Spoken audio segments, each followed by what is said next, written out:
बिस्मिल्लाहिर्रहमानिर्रहीम। अस्सलामुअलैकुम नाज़रीन इकराम, इसराइल की जानिब से ईरान के शाम में मौजूद फौजी अड्डों पर पै दर पै हमलों का सिलसिला जारी।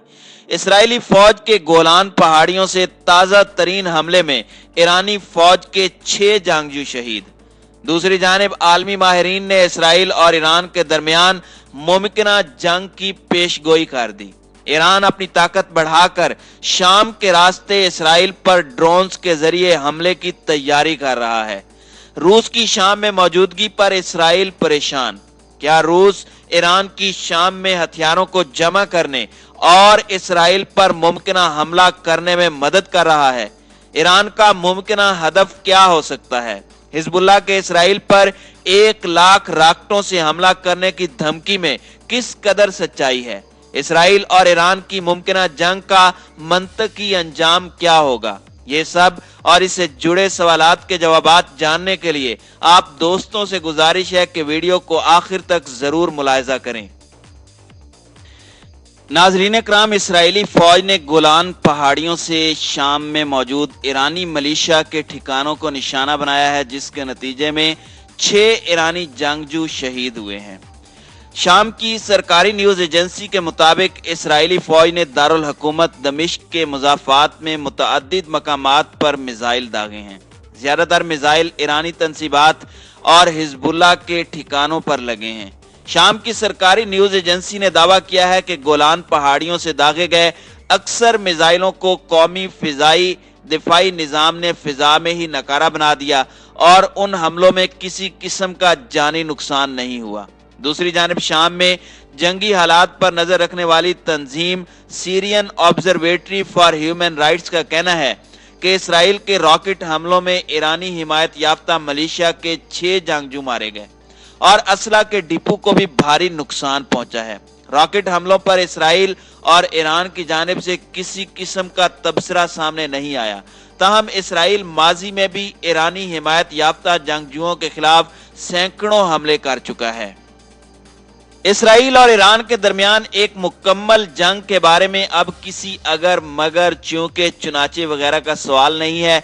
इन दोनों ममालिक के दरमियान पहले ही महाज आराई का आगाज हो चुका है और हाल ही में इसराइल के लड़ाका तैयारों ने शाम में एक फौजी अड्डे पर भी बमबारी की है, जिसके नतीजे में मुतअद्दिद ईरानी फौजी अफसरान और अहलकार भी हलाक हुए थे। दोनों ममालिक में इस तरह की बराह रास्त महाज आराई के अब तक 2 दौर हो चुके हैं।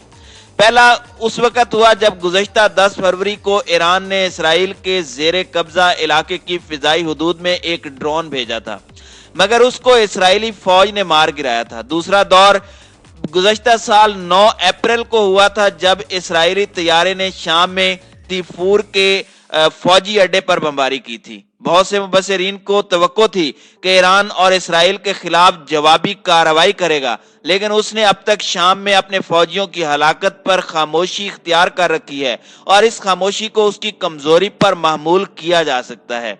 इससे इसराइल को की इस पर मजीद हमलों के लिए हौसला अफजाई हो सकती है और शायद दूसरे फरीक भी ऐसा कर सकते हैं।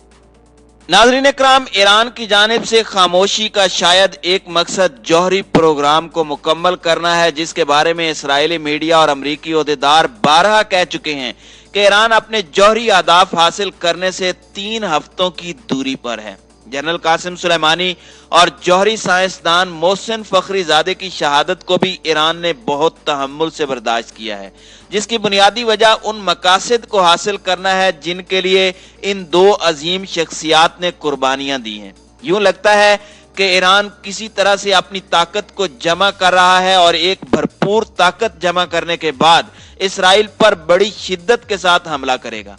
इसराइल टाइम्स पहले ही इसराइल के एयर डिफेंस सिस्टम को ईरानी ड्रोन्स के मुकाबले में कमजोर करार दे चुका है और ये पेशगोई भी की जा चुकी है कि ईरान अपना पहला हमला ड्रोन्स के जरिए इसराइली सरहद पर शाम के रास्ते करेगा। शाम में ईरान अपने फौजी अड्डे कायम करके असला जमा कर रहा है और इसी फौजी ताकत और असले की खेप को तबाह करने के लिए इसराइल यके बाद दीगरे ईरान पर कई हमले कर चुका है। इसराइल शाम में ईरान की बढ़ती ताकत से परेशान है। उसे पता है کہ لبنان اور شام دو ایسے علاقے ہیں جہاں ایرانی ملیشیاں بھرپور طاقت میں ہیں اور وہ اسرائیل کے خلاف طاقت جمع کر کے اسرائیل کو مشکل میں ڈالنے کی صلاحیت بھی رکھتی ہیں۔ اب سوچنے کی بات یہ ہے کہ ان دونوں دشمنوں کے درمیان جنگ تو ہونی ہی ہونی ہے، مگر کب، کہاں اور کیسے؟ ناظرین اکرام، فی الوقت ایران کے بارے میں یہ یقین کیا جاتا ہے کہ وہ اسرائیل کو کوئی مناسب جواب دینے پر غور کر رہا ہے، لیکن ایران اور بین الاقوامی میڈیا میں سب سے اہم سوال یہ زیر بحث ہے کہ اس جوابی حملے یا رد عمل کا وقت کیا ہوگا اور یہ کہاں کیا جا سکتا ہے۔ اسرائیل کے عسکری تجزیہ کاروں نے یہ انکشاف کیا ہے کہ پہلے شام میں ایرانی اسلحے سے لدی گاڑیاں جس طرح لبنان میں شیعہ ملیشیا حزب اللہ کے لیے بھیجی جا رہی تھیں، ان کا سلسلہ اب رک چکا ہے۔ اب وہ اسلحے سے لدی گاڑیاں لبنانی سرحد عبور نہیں کر رہی اور بدستور شام میں ہی موجود ہیں۔ اس سے اسرائیل اب یہ یقین کرنے لگا ہے کہ یہ اسلحہ اب شام میں ایران کی فوجی موجودگی کو مضبوط بنانے کے لیے استعمال کیا جا رہا ہے اور ایران تل ابیب کے حملے کا جواب شام کی سرزمین سے ہی دے گا۔ ایرانی حکام کے مطابق ان کا ملک محاذ آرائی کا تعین اپنے فریم ورک کے مطابق کرنا چاہتا ہے، نہ کہ تل ابیب کے فریم ورک کے مطابق۔ اسرائیلی فوج وزیر اعظم نیتن یاہو کی ایران کے خلاف تنازع کو بڑھاوا دینے کی پالیسی کی حمایت کرتی ہے۔ اگر ایران حزب اللہ کو میدان جنگ میں اتارنے کی کوشش کرتا ہے تو یہ ملیشیا اپنے 1 لاکھ سے زائد راکٹوں کو اسرائیل کے خلاف استعمال کر سکتی ہے، لیکن تجزیہ کاروں کے بقول اب اسرائیل نے حزب اللہ کی فورسز کا مقابلہ کرنے کے لیے پہلے سے کہیں زیادہ بہتر تیاری کر رکھی ہے، اس لیے لبنان کے میدان جنگ میں لڑائی کسی بھاری قیمت پر نہیں ہوگی۔ ناظرین اکرام، حزب اللہ کے سربراہ حسن نصر اللہ نے 1 مئی کو ایک تقریر میں کہا تھا کہ شام میں گماشتوں کے خلاف جنگ اختتام پذیر ہونے کو ہے۔ اس کے بعد بہت جلد دوسری جنگ حقیقی دشمنوں کے خلاف شروع ہوگی۔ وہ دراصل کہنا یہ چاہ رہے تھے کہ شام میں امریکہ کے حمایت یافتہ شامی حزب اختلاف کے مسلح گروپوں کے خلاف لڑائی کے خاتمے کے بعد اسرائیل اور امریکہ کے خلاف جنگ ہوگی۔ ایران اگر لبنانی سرزمین سے اسرائیل کے خلاف کوئی فوجی کارروائی کرتا ہے تو اس کا مطلب یہ ہے کہ وہ بیروت کو ایک مرتبہ پھر جون 2006 کی تباہ کن جنگ کی طرح ایک اور جنگ میں کھینچ لے گا، مگر اس کا حزب اللہ کو سیاسی اور فوجی اعتبار سے بھاری خمیازہ بھگتنا پڑے گا۔